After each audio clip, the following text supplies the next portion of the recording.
क्या धोखेबाज बिल्डर अब सुधरेंगे? नमस्कार दोस्तों, स्वागत है आपका अपने प्रॉपर्टी मिश्रा शो में। मैं हूं आपका दोस्त प्रदीप मिश्रा, जो हर बार लाता हूं आपके लिए रियल एस्टेट की सच्चाई, और वो भी सिंपल आसान भाषा में। तो आज का टॉपिक मेरा बहुत बड़ा अहम है। क्या वो बिल्डर्स जो पहले फ्रॉड कर चुके हैं और अब रेरा के बाद वो सुधर जाएंगे? और अगर वो नए नाम और नए डायरेक्टर के साथ मार्केट में आए हैं तो क्या रेरा और डीटीसीपी उनको पकड़ पाएगा?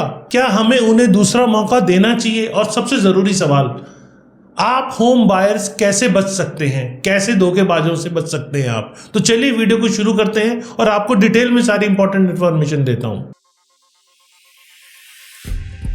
नमस्कार, मैं हूं प्रदीप मिश्रा। प्रॉपर्टी मिश्रा शो में आपका स्वागत है। यहां हम आपको प्रॉपर्टी और प्रॉपर्टी मार्केट की हकीकत बताते हैं। नो बकवास, डायरेक्ट काम की बात। चलिए शुरू करते हैं। दोस्तों, गुरुग्राम, नोएडा जैसे बड़े शहर में, और मैं तो कहूँगा इंडिया के और भी कई बड़े शहरों में, रियल एस्टेट का बाजार तेजी से बढ़ रहा है। लेकिन इस चमक दमक के पीछे कुछ काले सच भी हैं। कई डेवलपर्स ने लोगों का भरोसा तोड़ा है। प्रोजेक्ट में सालों से देरी और बायर्स के पैसे लेकर गायब हो जाना, या अधूरे प्रोजेक्ट बीच में छोड़ के भाग जाना।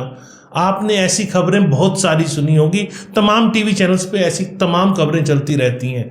पहले डेवलपर क्या करते थे? अपनी कंपनी का नाम बदल लेते थे और नए नाम से फिर मार्केट में आ जाते थे। लेकिन अब खेल और बड़ा हो गया है। ये लोग ना सिर्फ कंपनी का नाम बदलते हैं, बल्कि अपने डायरेक्टर्स भी बदल लेते हैं। मतलब कंपनी का चेहरा भी नया कर देते हैं, ताकि रेरा और डीटीसीपी को कोई शक भी ना हो कि असली मालिक वही पुराने फ्रॉड वाले हैं। तो सवाल ये है मेरा, क्या ऐसे डेवलपर फिर से फ्रॉड कर सकते हैं? आप क्या सोचते हैं? कमेंट में लिख के मुझे बताइए, हाँ या ना।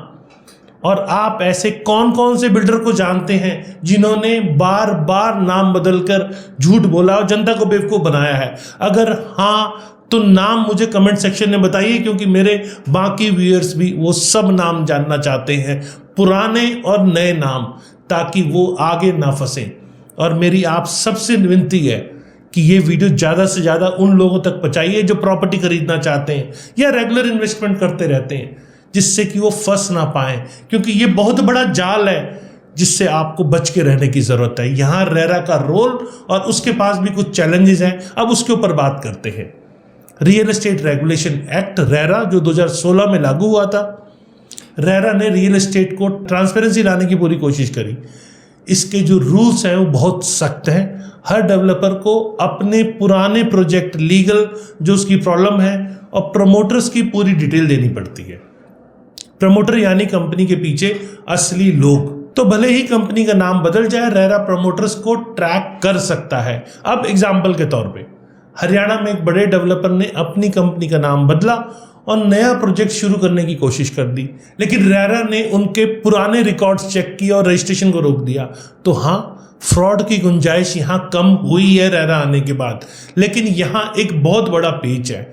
अगर डेवलपर्स अपने डायरेक्टर्स भी बदल लें तो क्या होगा? मान लीजिए पहले फ्रॉड करने वाला डेवलपर अब नए डायरेक्टर्स के नाम के ऊपर कंपनी रजिस्टर करवाता है।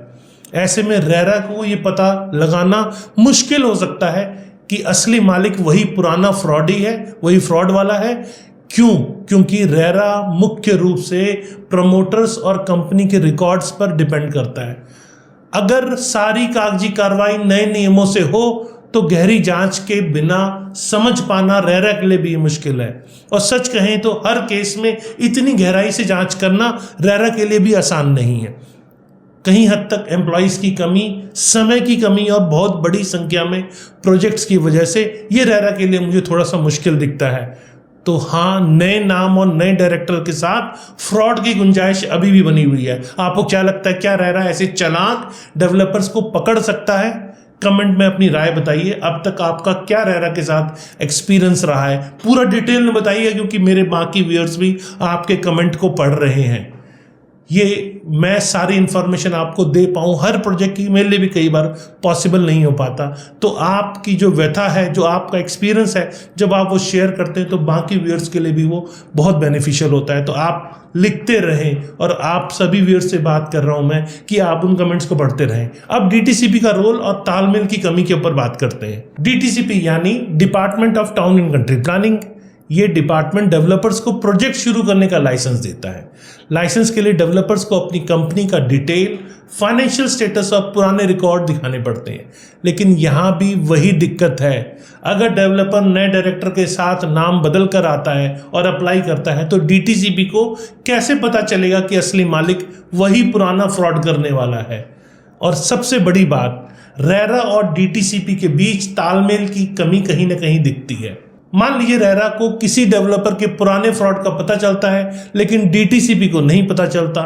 ऐसे में डीटीसीपी गलती से लाइसेंस दे सकता है और इसका फायदा डेवलपर उठाते हैं। एक सच का उदाहरण देखिए, 2023 में हरियाणा में एक डेवलपर ने नए नाम और नए डायरेक्टर के साथ डीटीसीपी में लाइसेंस ले लिया।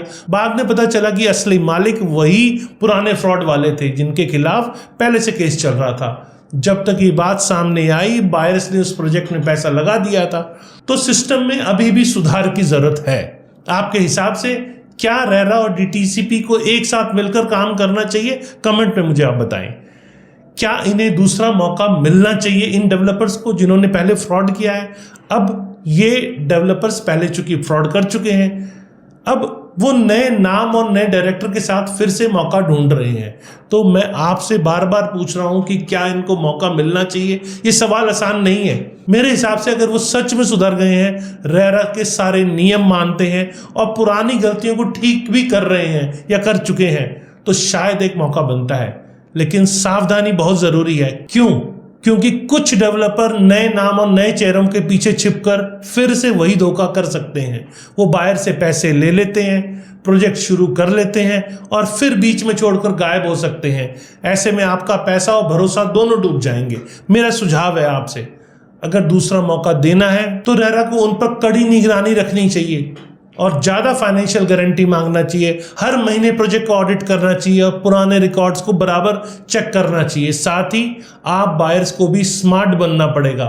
हर डिटेल को चेक करना जरूरी है। आप क्या कहते हैं? दूसरा मौका देना चाहिए या नहीं देना चाहिए? नीचे मुझे कमेंट सेक्शन में हाँ या ना जरूर बताएं। अब बात करते हैं प्रॉपर्टी एजेंट्स की। कुछ नए नए एजेंट्स कमीशन के चक्कर में डेवलपर का पुराना रिकॉर्ड छुपा लेते हैं। ये बिल्कुल गलत है। रेरा में रजिस्टर्ड एजेंट को सारी सच्चाई बताना पड़ता है, चाहे डेवलपर्स का नाम बदला हो या डायरेक्टर्स का नाम। अगर कोई एजेंट आपके नए नाम वाले फ्रॉड डेवलपर का प्रोजेक्ट बेच रहा है और पुरानी बात आपको नहीं बता रहा है, तो ये ना सिर्फ अनैतिक है बल्कि गैर कानूनी भी है। अब एग्जाम्पल के तौर पर 2024 में हरियाणा में एक एजेंट को भारी फाइन हुआ क्योंकि उसने डेवलपर के पुराने लीगल झगड़ों को छुपाया। नतीजा क्या हुआ? बायर्स को लाखों का नुकसान हुआ। तो दोस्तों, एजेंट पर आंख बंद करके भरोसा ना करें, हमेशा खुद से चेक कर लें। आपने कभी ऐसा एजेंट देखा है जो सच आपसे छुपा रहा है? कमेंट में मुझे उसकी कहानी जरूर शेयर करें ताकि मेरे व्यूअर्स उससे अपडेट हो पाए। अब बारी है आप क्या करें। होम बायर्स के लिए क्या टिप है ऐसे केस के अंदर? अगर आप कैसे सुरक्षित हो सकते हैं आपको ये अब समझना जरूरी है, तो कुछ आसान और जरूरी टिप्स भी दे रहा हूं मैं आपको। सबसे पहले रेरा की वेबसाइट चेक करें। हरियाणा रेरा की साइट पे जाके डेवलपर का पूरा इतिहास आप चेक करें। वहीं प्रोजेक्ट, प्रमोटर्स और लीगल स्टेटस की सारी जानकारी आपको मिल सकती है वहां पे। प्रमोटर और डायरेक्टर का नाम पूछें। कंपनी का नाम बदल सकता है लेकिन असली मालिक कौन है जानना बहुत जरूरी है।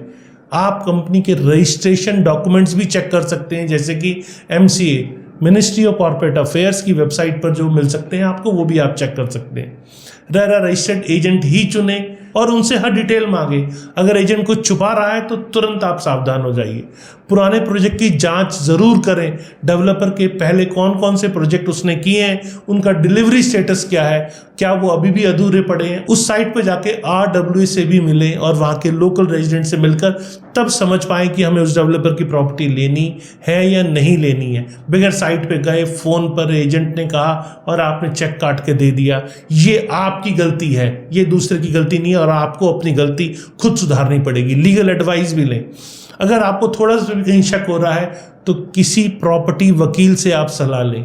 थोड़ा पैसा खर्च करके आप एक बड़े नुकसान से बच सकते हैं। क्या आपने भी कभी रेरा साइट चेक की है?